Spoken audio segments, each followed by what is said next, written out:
재림교인들의 삶을 연구해온 여러 과학단체와 의료계에서는 재림교인들이 그들의 직장 동료나 이웃들보다 장수한다는 사실을 인정하고 있어요.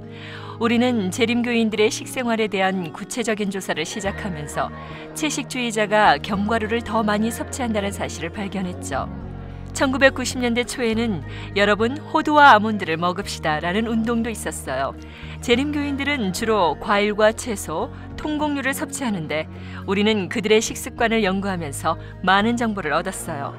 재림교인들이 그들의 특별한 식생활을 유지할 수 있었던 바로 그 이유도 찾아냈죠.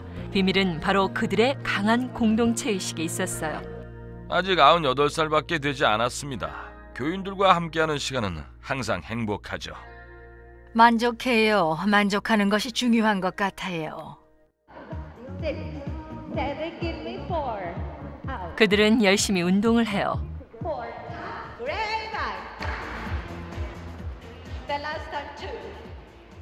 일주일에 5일은 나와요. 지난 40년 동안 고기는 거의 먹지 않았어요. 1년이 넘었는데 자세한 나이는 비밀이에요. 술, 담배를 하지 않는 사람들과 어울리면 마음의 자세가 달라져요. 많은 분들이 방사능 치료를 위해 오세요.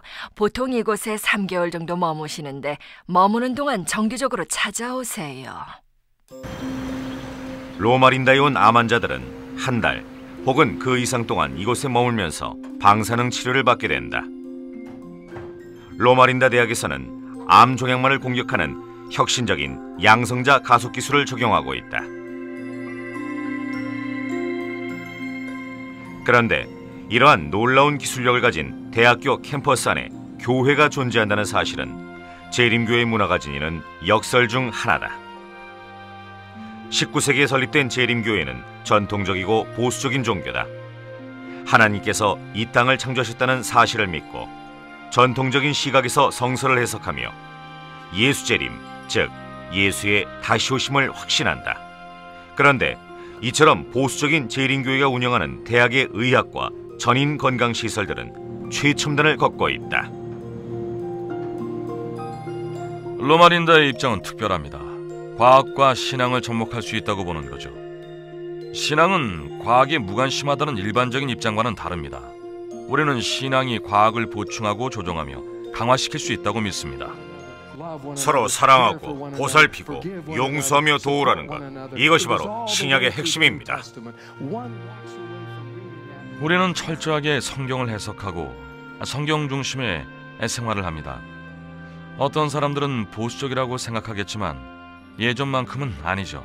대부분의 사람들은 재림교회의 정체성에 대해 제대로 알지 못합니다. 재림교회에 대해서는 별로 아는 것이 없어요. 들어본 적은 있는데 잘 모르겠어요. 전혀 모르겠는데요. 우리는 우리의 정체성이 크리스천이며 프로테스탄트라고 생각합니다. 들어본 적은 있는데 무슨 말인지 모르겠네요. 재림교인들은 술과 담배를 하지 않습니다. 몰몬교냐고요? 파수대를 들고 방문하는 사람들인가요? 우리는 몰몬교가 아닙니다. 우리는 예수 재림을 믿는 사람들이죠. 토요일을 안식일이라고 하는 걸 보니까 유대 전통을 따르는 것 같네요. 우리가 예수님의 재림을 고대하면서 동시에 모든 긍정적인 방법을 통해 현재 더 나은 삶을 살기 위해 노력하고 있다는 것이 어떻게 보면 조금 아이러니하게 느껴질 수도 있을 겁니다. 150여 년 전 대실망이라 불리는 역사적 사건을 딛고 성장한 재림교인들이 더 나은 현재의 삶을 위해 긍정적 노력을 아끼지 않는다는 사실은 정말 아이러니한 일이다. 1844년 10월 22일 북미의 수많은 사람들이 예수님의 재림을 확신했다. 농부는 곡식과 가축을 버렸고 상점들은 문을 닫았다. 전 재산을 버린 사람들도 있었다. 그러나 다음날 아침 엘렌 화이트와 사람들은 변하지 않은 세상을 봤다.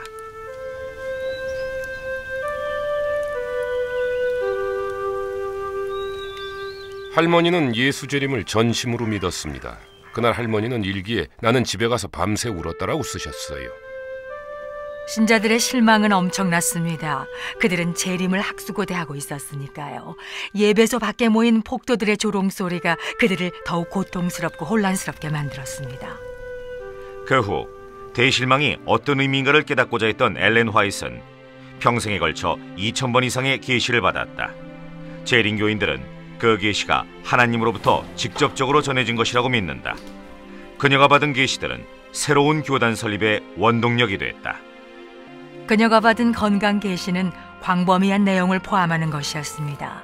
햇빛과 운동의 필요성, 청결한 생활, 설탕 사용 자제, 야채와 섬유소를 많이 섭취하는 식단 등 그녀가 받은 계시는 초기 재림교인들의 생활에 큰 변화를 가져왔습니다. 엘렌 화이트도 계시를 받기 전에는 주로 고기와 흰 빵을 먹었으니 예외는 아니었죠. 그 계시는 사람들의 평균 수명이 40세이고 특별한 교육 없이도 의사학위를 받을 수 있던 시대에 주어진 것이었다.